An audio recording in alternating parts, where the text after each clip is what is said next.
Good afternoon guys.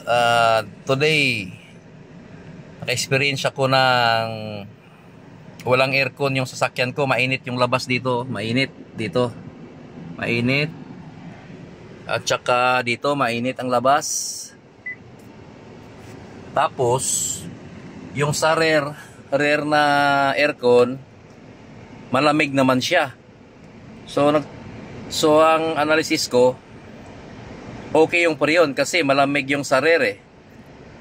Tapos yung sa front na aircon yung mainit. So pinag-isipan ko maigi kung ano ang cause ng trouble.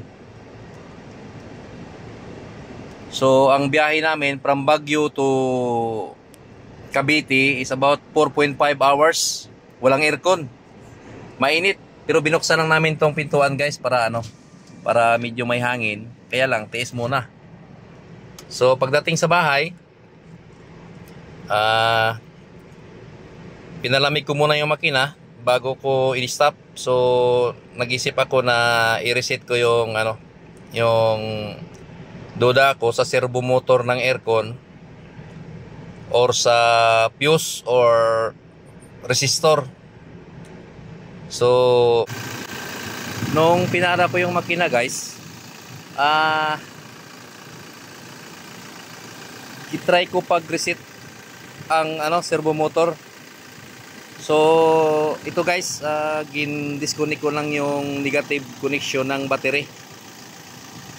Para may idea kayo, i-disconnect ko yung negative connection ng battery. Tapos in-start ko ulit yung yung aircon. In-start ko ulit. So I found out na malamig na yung labas ng dito guys, malamig na. Hindi na siya mainit. So ganun lang pala guys. Kung maka-encounter kayo ng umiinit yung buga ng aircon sa front,